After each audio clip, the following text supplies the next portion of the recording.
Hi, Dr. J here at Elevation Spine Wellness, here with Hannah. A long time ago we did a video on TMJ treatment, and following that we got a lot of requests from patients and people who watched the video on what's involved in actually treating the TMJ. Now, some people do adjust the TMJ. I typically don't like to, given that it's kind of a fragile joint that's got a lot of moving parts in it, right? So first things first, I'm going to assess Hannah's TMJ. So now you lay on your back, please.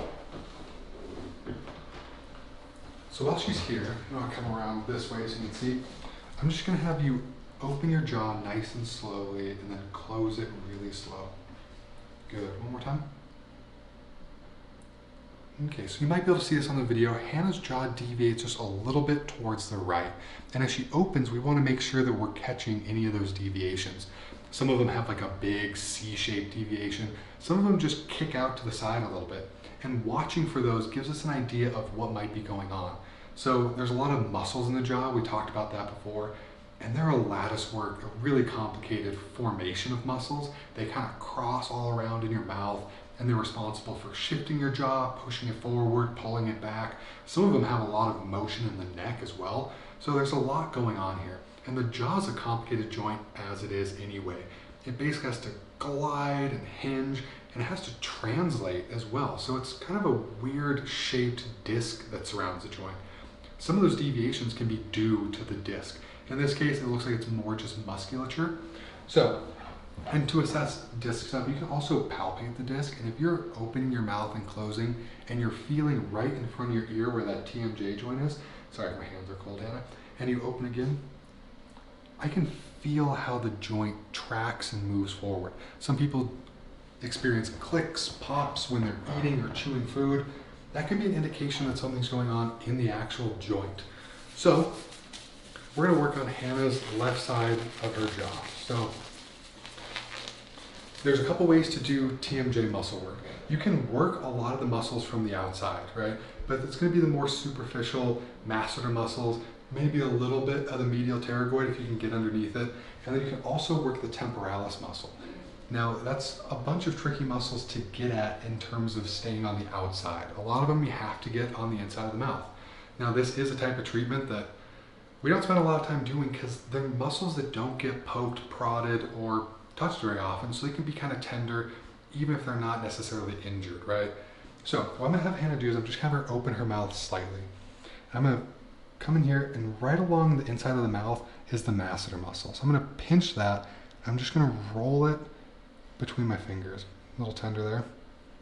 You can kind of feel some little bumps, a couple little, I don't want to call them knots because they're not quite that.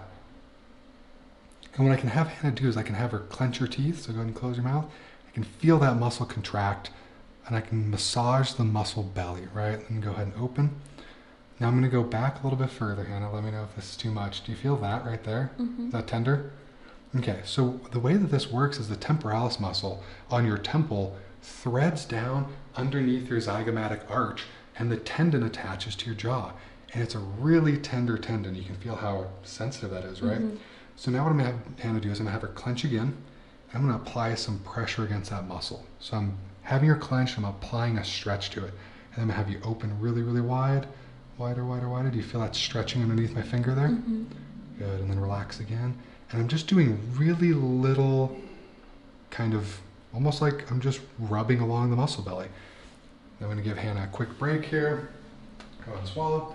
Now the next two are kind of the tricky muscles, right? So if Hannah shoots her jaw towards her right, so go ahead and just kind of shift your jaw like this, like a go.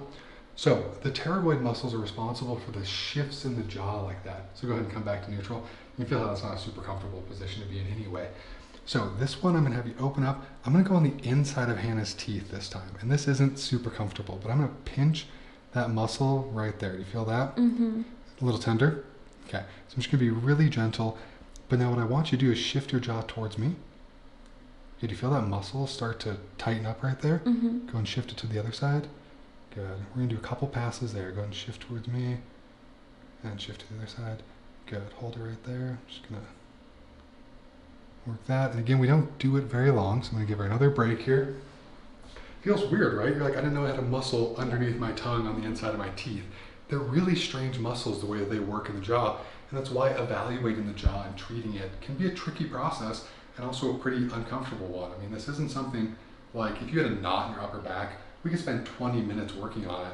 Something in your jaw, you can only tolerate 50, 60 seconds before you're like, okay, I'm gonna cry, I need a break. So we got one more to work on here. It's a little bit further back, so maybe open your mouth. I'm gonna go all the way back and right there, you feel that?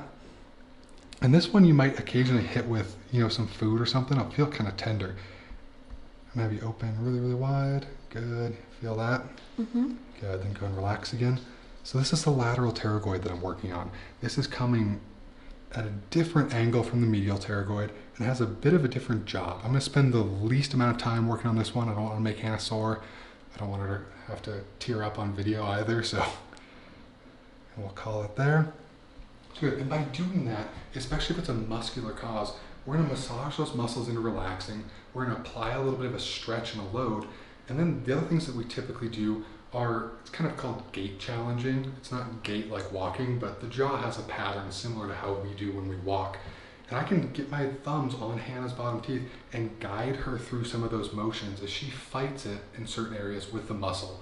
And by me guiding it and the muscles activating at the same time, the brain's gonna be getting that proprioceptive input that it's like, okay, I need to move my jaw this way. And we can sort of retrain how Hannah's gonna open and close her mouth, how she's gonna chew her food, and how she's gonna talk. We use the TMJ constantly throughout the day. We talk, we eat, we chew food, we chew gum, whatever you're doing, it does so much work. So it's not unusual when you get a sore TMJ.